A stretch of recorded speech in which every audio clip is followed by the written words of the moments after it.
तो हेलो दोस्तों, मेरा नाम है मसूद अज़हर और आप देख रहे हो मसूद स्पीक्स यूट्यूब चैनल, जिसमें आज हम बात करने वाले हैं स्ट्रेंजर थिंग्स के सीज़न 5 के वॉल्यूम 1 के ऊपर डिस्कशन होने वाली है। स्पॉइलर वाला एस्पेक्ट डिस्कस करें, करना चाहिए कि नहीं? देखते हैं यार। इन केस अगर रिदम के थ्रू स्पॉइलर वाली कैटेगरी के अंदर हम इन्वॉल्व हो गए तो कुछ नहीं कह सकते। कोशिश करूँगा ना टच करूँ, या हो सकता है तुम लोगों ने देख लिया हो, तो देखते हैं विद टाइम। अगर आस्ते आस्ते सीज़न फोल्ड होने शुरू हो गए और एक रिदम बन गया तो हम डिस्कस करेंगे। जहाँ अभी अगर बात कर लो स्ट्रेंजर थिंग्स के सीज़न 5 के वॉल्यूम 1 के ऊपर, एक लाइन में अगर मैं समराइज़ करूँ तो वो यही चीज़ आती है कि जो कुछ दिखाया है तो मूवमेंट है भाई। वो चीज़ एक तरीके से जो चीज़ आपने देखी, एक्सप्लोर करी, उसका मूवमेंट तो बनता है। किस तरीके से उन्होंने विल बाइस के कैरेक्टर को एक तरीके से शोकेस करा।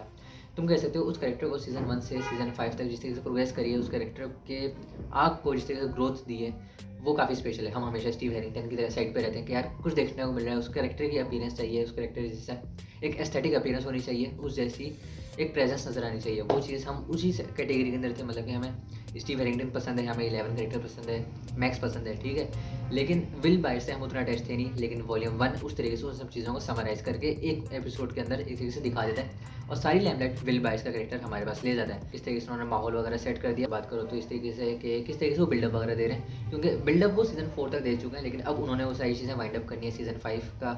सीज़न 5 इनका लास्ट होने वाला है, तो वॉल्यूम 1 एक तरीके से समराइज़ करने की कोशिश कर रहा होता है कि हाँ भाई, जो चीज़ें हो चुकी हैं बस अब एक्शंस लेने हैं, लेकिन उसके कॉन्सिक्वेंसेस उनको आगे फेस करने पड़ते हैं। क्योंकि जितनी जल्दी जल्दी एक्शंस ले रहे हो, कॉन्सिक्वेंसेस उतनी जल्दी जल्दी उनके सामने आ रहे हैं। तो वो सब कुछ हमें देखने को मिल रहा है। और वो तुम एक तरीके से कह सकते हो शो में इन्वॉल्व होने में थोड़ा सा टाइम लगता है, क्योंकि सीज़न 4 हमने 2022 में देखा था, अब 2025 में सीज़न 5 आ रहा है। और आधे साथ ही जिस तरीके के वो बिल्डअप दे रहे हैं या फास्ट पेस की स्पीड से स्टोरी लेके चल रहे हैं, उस चीज़ में इन्वॉल्व होने में थोड़ा सा टाइम लग रहा होता है हमें। हम थोड़ा सा एडजस्ट कर रहे होते हैं उस चीज़ को।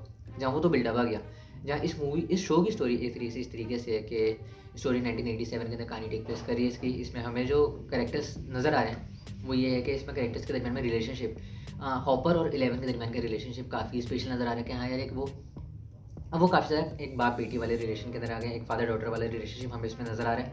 उस एस्पेक्ट को वो टच कर रहे हैं और कितना डीपली कर रहे हैं, वो चीज़ तुम शो देखते देखते फील कर जाते हो कि हाँ यार, इन केस अगर इनमें से कोई एक भी मरेगा तो तुम्हें किसी न किसी तरीके से तुम हर्ट फील करोगे, क्योंकि वो इस तरीके से उसमें वो इंटरेक्शन वगैरह शोकेस कर रहे हैं हॉपर और 11 के दरमियान में। जहाँ दूसरी चीज़ ये थी कि मुझे जो चीज़ थोड़ी सी तुम कह सकते हो अजीब सी लगी, वो ये है कि डस्टिन और स्टीव के दरमियान में जो कन्फ्लिक्ट्स नज़र आ रहे हैं, वो एक तरीके से ये है कि डस्टिन की लाइफ में एडी की प्रेजेंस क्या इंपॉर्टेंस रखती थी, और एडी का अब इन्वॉल्व नहीं होना या एडी की एब्सेंस डस्टिन के ऊपर किस तरह का इम्पैक्ट करी है, उसकी वजह से उसके स्टीव हैरिंगटन के साथ फट्टे हो रहे हैं और बात ही नहीं हो पा रही है। एक तरीके से तुम कह सकते हो एक जो इंटरेक्शन होता है दोस्तों वाला, भाई वाला, वो चीज़ भी उसमें नज़र नहीं आ रही। तो वो उनके दरमियान में जो एक बिल्डअप है, या तुम कह सकते हो एक डिस्टर्बेंस है, डिस्टॉर्शन है, वो देखने को काफ़ी ज़्यादा पसंद आ रही होती है कि यार कुछ चल रहा है, अब कुछ सॉर्ट होगा कि नहीं, या किस तरीके से जो रिग्रेट वगैरह जो भी है वो सीक्वेंस वगैरह किस तरीके से फुलफिल वगैरह करेंगे, उस आर्क को कैसे कंप्लीट करेंगे, वो एस्पेक्ट देखना भी काफ़ी ज़रूरी हो जाता है।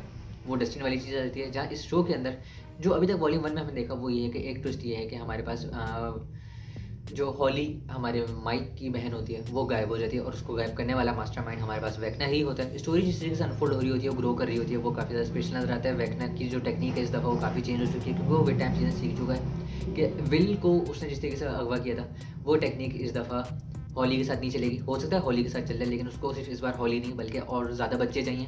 तो इन केस वो बच्चों की तरफ जाए, इससे अच्छा ये है कि बच्चों को उसकी तरफ आना चाहिए, तो वो चीज़ काफ़ी आसान हो जाएगी।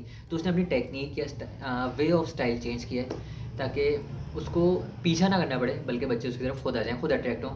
इस तरीके से वो पत्ता फेंक रहा है, हो चुका है, और उसे और बच्चे चाहिए, और वो क्यों बच्चे चाहिए, उसका वो क्या आगे काम करने वाला है, वो सब कुछ हमें एक तरीके से कह सकते हो आगे आगे चीज़ें अनफोल्ड होती हुई नज़र आ रही होती हैं। जहाँ 1987 की कहानी टेक प्लेस करी है, तो वो जो रिफ्ट है आखिरी बार की तरह वो जब ओपन हो चुका है, तो वहाँ पे लॉकडाउन हो चुका है, आर्मी वगैरह ने वहाँ पे अपना एक बेस बना लिया है। और अब जो आर्मी का बेस है वो हॉकिंस शहर के अंदर तो बना हुआ है, लेकिन उसकी अपसाइड डाउन वाली उल्टी दुनिया के अंदर भी उन्होंने एक बना लिया है।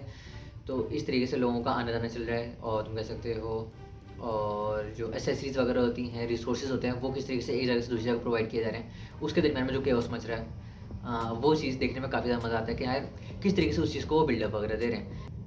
मुझे जो चीज़ पसंद है वो ये है कि ये स्ट्रेंजर थिंग्स का सीज़न 5 का वॉल्यूम 1 था। जो अबेंडन स्टोरीज़ है ना, कि हाँ यार जो रश्ड लग रही हैं या जिनको क्लोजर नहीं मिला, उनको ये लोग अबेंडन स्टोरीज़ को जल्दी जल्दी लपेटने की कोशिश करते हैं कि हाँ वॉल्यूम 1 में ही ख़त्म करो, क्योंकि वॉल्यूम 1 जिस पॉइंट पे एंड हो रहा है, वॉल्यूम 2 वहीं से हम स्पार्क वगैरह लेकर आएंगे। वॉल्यूम 2 उस कंटिन्यूटी को मेंटेन करके वॉल्यूम 3 में आखिरी एपिसोड डाल के लपेटेंगे सब कुछ। तो तुम ये कह सकते हो कि जो अबेंडन स्टोरीज़ हैं उसको वो वॉल्यूम 1 के अंदर ही लपेट देते हैं, वाइंड अप कर रहे हैं, ख़त्म कर रहे हैं।